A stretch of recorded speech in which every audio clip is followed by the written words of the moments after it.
अस्सलाम वालेकुम दोस्तों। मैं हूं साबिर अली नौशाद और आप देख रहे हैं एसएन फैमिली व्लॉग्स। ईद की छुट्टियों पर कहाँ जाएं? ये एक ऐसा सवाल है जो घूमने फिरने वालों के जहन में हमेशा रहता है।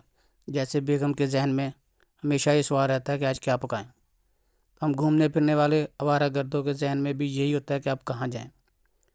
इस सिलसिले में एक वीडियो मैं ऑलरेडी आपको बना कर दे चुका हूँ, जिसमें मरी और उससे मुल्हका इलाकों के बारे में इंफॉर्मेशन दी है। अगर आपने वीडियो नहीं देखी तो उस वीडियो को भी देख लें। और आज की हमारी वीडियो जो है ये स्वात से मुतल्लिक है। आज हम आपको बताएंगे कि अगर आप इस ईद पे प्रोग्राम स्वात जाने का बना रहे हैं तो उसके लिए हम आपको डिटेल्स, तफसीलात, मौसम, अखराजात, होटल्स और जो भी पॉसिबल हो सका वो बताएंगे। इसके साथ छोटा सा एक पॉइंट हमने और रखा हुआ है कि अगर बाबू सेट आप खुल रहा है या नहीं, वो भी आपको एंड पे बताएंगे। और अगर नहीं तो नारायण का कान में हम कहाँ तक जा सकते हैं उसके बारे में भी मैं आपको बताऊंगा। तो वीडियो शुरू करते हैं।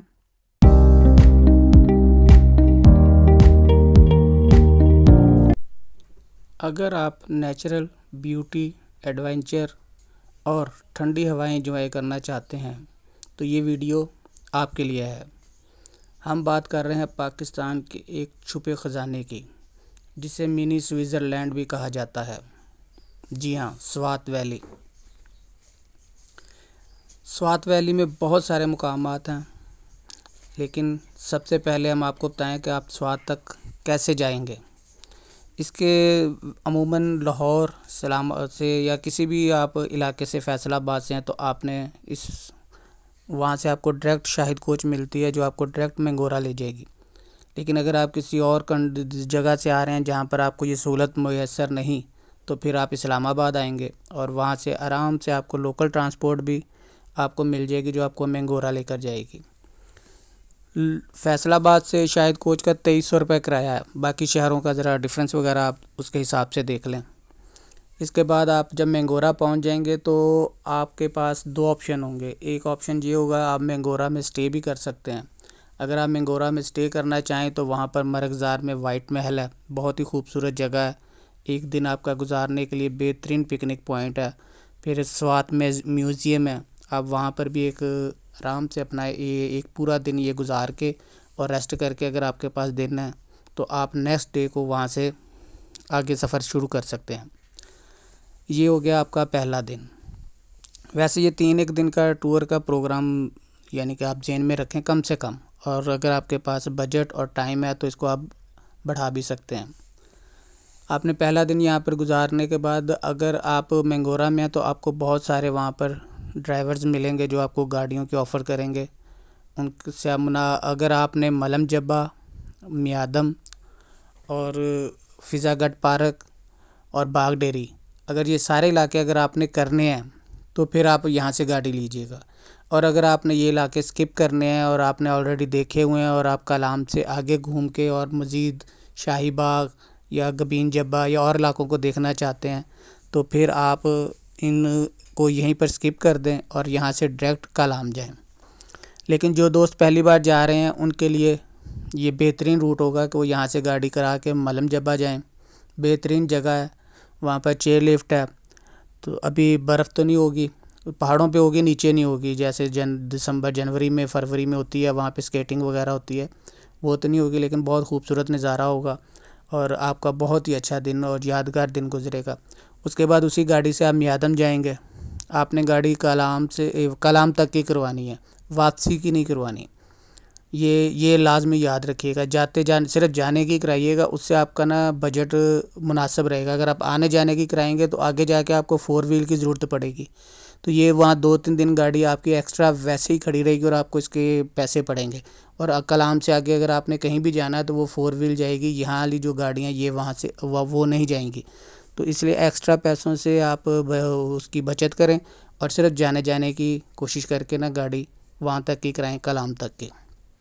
तो वो बारगेनिंग करके आपको 8-1 हज़ार में, 7-8 हज़ार रुपये में ये सारे इलाके घुमा के 8-10 हज़ार तक, गाड़ी की कंडीशन और उसके हिसाब से होगा और आप कितने अफराद हैं उसके हिसाब से होगा। तो आप मियादम और ये सब कुछ करके तो आप अपने आराम से कलाम उस दिन रात तक पहुंच जाएंगे। कलाम में होटल्स की जो कंडीशन है वो ये है कि आप आराम से 2,000 रुपये से 3,000 रुपये से शुरू होकर तो 15-20,000 25,000 तक का कमरा वहाँ ईज़िली मिलता है।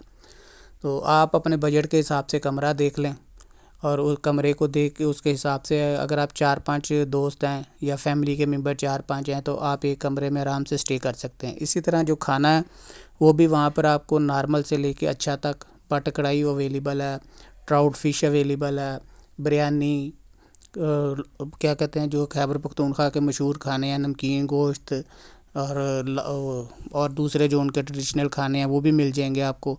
यानी कि खाने का कोई इशू नहीं है, आप अपने बजट के हिसाब से इजीली उसको भी अपने बजट में शामिल कर सकते हैं।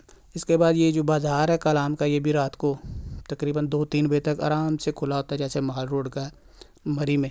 और लेकिन यहाँ का माल रोड की निस्बत महंगाई कम है और ख़ूबसूरत जगह है और आप यहाँ पर यानी कि ज़्यादा ख़रीदारी कर सकते हैं कम पैसों में माल रोड की निस्बत।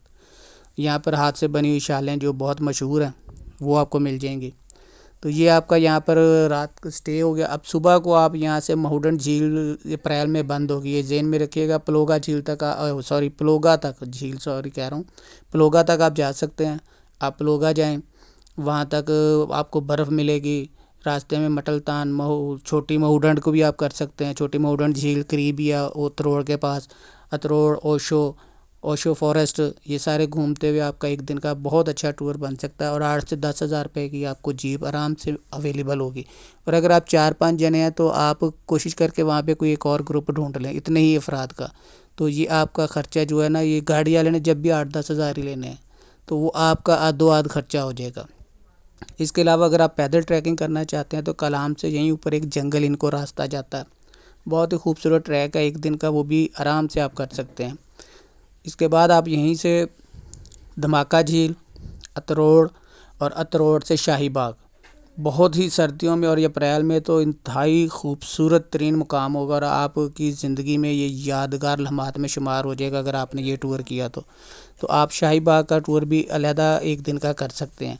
तो ये 2 से 3 दिन का आपका ये टूर बन जाएगा। इसके बाद आप यहाँ से अपने इसी तरह वापसी का। और एक बात का एहतियात याद कीजिएगा कि जब अगर आप बसों के ज़रिए गए हैं तो जब आप मैंगोरा में, जैसे मैंने शाहिद कोच का बताया, आएँ तो आप जब वहाँ पे उतरे ना तो वापसी का उसी वक्त उनसे कोई नंबर ले लीजिएगा ताकि जब कलाम से आप वापस चलें तो अपनी टिकट वहीं से बुक करवा लें। अक्सर यहाँ आकर टिकट नहीं मिलता तो फिर आपको यहाँ से रावलपिंडी जाना पड़ता है, रावलपिंडी से फिर अपने शहर को जाना पड़ता है। तो अब हम बात करते हैं उसकी क्या कहते हैं बाबूसर टाप की। तो अगस्त में बाबूसर टाप बंद होगा और सिर्फ़ अगर आप जाना चाहते हैं नारायण कागान की साइड पे तो आपकी वाई से शूगरान और शूगरान से ऊपर सिरीपाए, सिर्फ ये रोड खुला होगा और इस पे भी 4 व्हील जा रही होगी। इसके अलावा आपको यानी कि इसके अलावा वहाँ पर उस साइड पर और कोई, बाकी सब नारायण भी बंद होगा और नारायण बंद है तो बाबूसर टाप तो ऑलरेडी बंद ही होगा। तो ये एक छोटी सी इन्फॉर्मेशन आपको दी है। इसमें जो अब वो आ गया लास्ट पे आपके अखराजात का, तो अखराजात इंतहाई मुनासिब 10 से 12,000 रुपये में आप कम से कम एक फ़र्द का बजट जो है ना 3 दिन का बन जाएगा। लेकिन इसमें आपकी अपनी है कि आप खुराक और ट्रांसपोर्ट में एक्स्ट्रा बढ़ाते हैं तो वो उतना ही बढ़ता रहेगा। बाकी ये नॉर्मल सा ये मैंने आपको बजट दिया है और बाकी आप इसको 50,000 तक भी ले जाना चाहें तो ये चला जाएगा, वो इशू कोई नहीं है। तो आपकी अगली ब्रेक इस वीडियो को यहीं पे ख़त्म करते हैं और नेक्स्ट वीडियो में आपको गिलगित और हुंज़ा का बताते हैं। तो उस वक्त तक के लिए इजाज़त दीजिए, अपने दुआओं में याद रखिए और हमारे चैनल को सब्सक्राइब, लाइक और कमेंट्स करते रहें। अल्लाह हाफिज़।